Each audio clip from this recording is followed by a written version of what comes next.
gars yi jóg nañu ñu jóg ñooy plus de 3 ans yi mooy moo leen ñettat ñi ngi war daw ci distance su 1650 mètres peccum liir génn waaye jëkk ñëw na deuxième position Lat Fatim ñëw na Lat Fatim ma nekk ci kanam ak Marème Da ak ki nga xamante ni mooy jëkk laay Dawal Fary Diop moo nekk ci troisième position. dawal nañu peccum liir waaye maa ngi gis Pathé Fary Diop dawal nañu peccum liir mu génn tukki waaye peccum liir nag.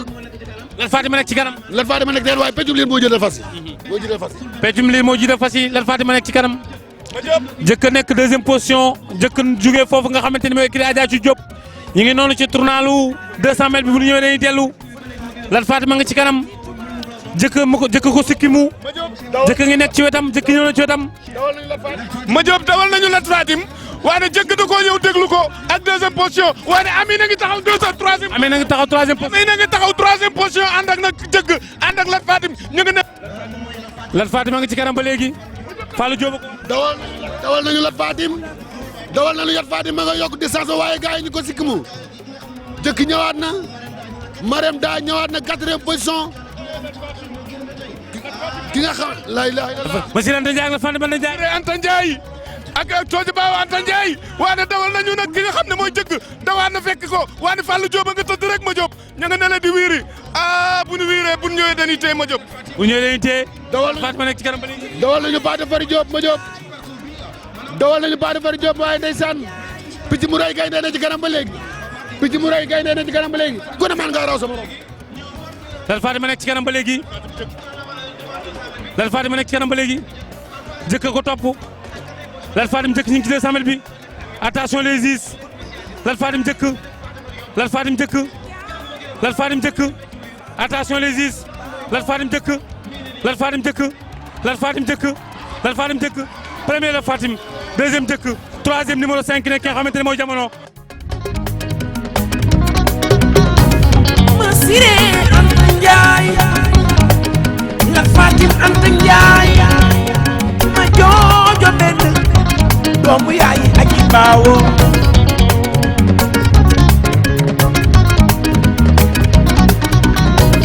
ma Siré Anta Ndiaye sant yàlla rek. Lat Fatim gën ba teer Lat Fatim. ba teer rek li yëpp liggéey woo rek lépp loo gis ci àdduna liggéey la rek que le meilleur gagne la waaw. mais tëkkale bi mu toll rek digganteem ak jëkk mu génn jëkk topp ci ginnaawam mais mu di ko dàq ba mu tekk si loolu tamit tëkkale bi métti woon na ci loo ci wax. tëkkale bi metti na mais man ba may ñëw xam naa li may indi Lat Fatim repos la jógee a fas bu reposé moytul fas bu reposé ba pare. reposé ba pare joxe war ko nag. bien sûr Fallou doole ko ci. loolu la mbay soo jógee rek damal sa bul xaar kenn. mais li ci kanam des na 3 courses loo ci wax. di nga gisaat li ci kanam raw li bët. ubbi rek xool. c'est Jo. mbaa ñu dend ak yow duñ jékki-jékki xam. non kii moom il faut ma may ko tey benn. may benn tey.